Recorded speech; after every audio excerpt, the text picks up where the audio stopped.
Hey guys, what is going on? Robrigo here with TheNewbs, and today I'm taking a look at Halo Infinite and asking the question, is the game dying? Or are we just in a quiet period of updates? And what is it that the community wants to bring them back to the title? So let's get straight into the Noobs review.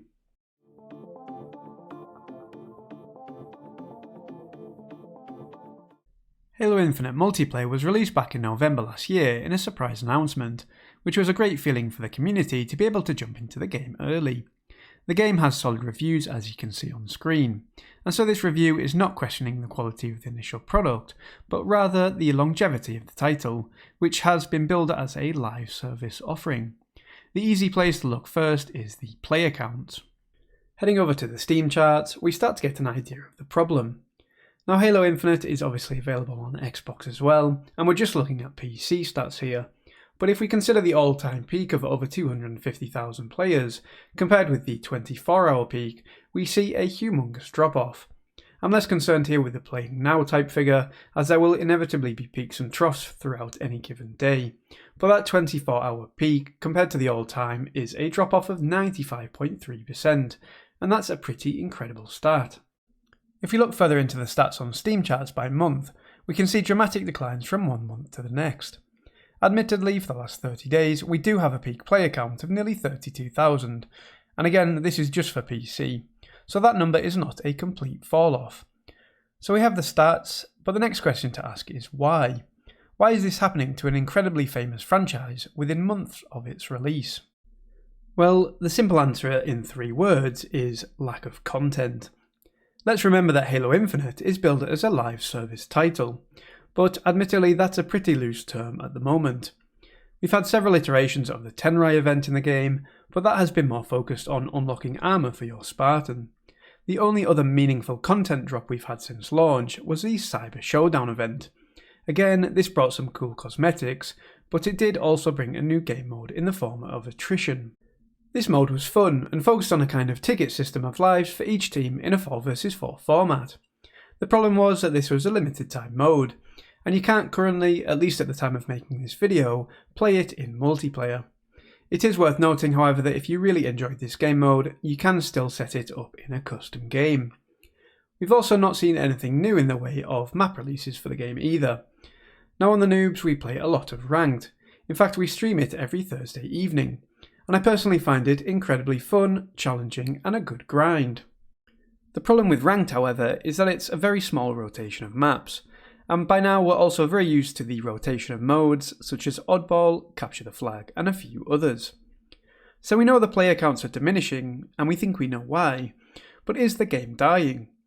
Well, if you focus on the consistent reductions in player counts, then you have to answer that question with a pretty emphatic yes. But there's a big difference here between a game being in the process of dying and actually being dead. And this brings us on to the point of how the game can be brought back to that higher player count and level of popularity that came with its launch. The devs have had their hands full with fixing bugs and issues with cheaters in the game, and I completely agree with focusing on these types of issues before releasing new content. Why release new stuff to a game that isn't working to a standard the community expects? But at some point you have to get to a point where you say, okay, we're comfortable with the improvements we've made, let's roll out some great new content.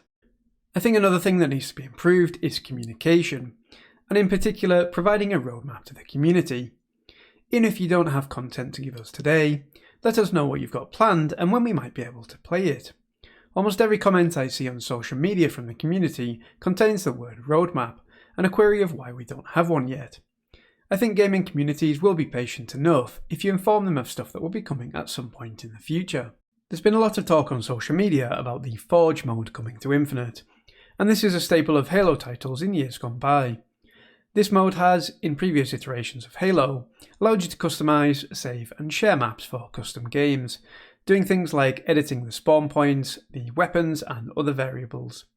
Whether we'll see this anytime soon in Infinite is unclear, but that clarity from the devs that I talked about, as well as other potential content, would go a long way to keeping players engaged. It's been an interesting 12 months for first-person shooters and live service, where we've seen Battlefield 2042 released to quite a poor standard, and then have its seasons pushed back, and this has led to a dramatic fall-off in player counts. and Halo Infinite is definitely in danger of going down the same route.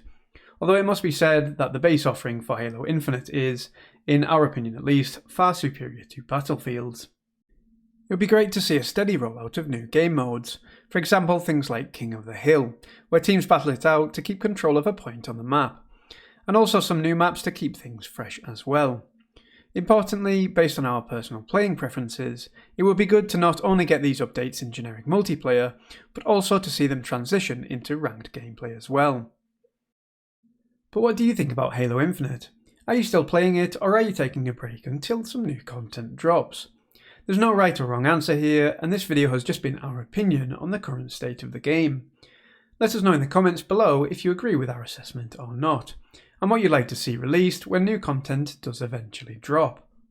And just before you go, if you enjoyed this video or just enjoy our content in general when you do come across it, then click that subscribe button.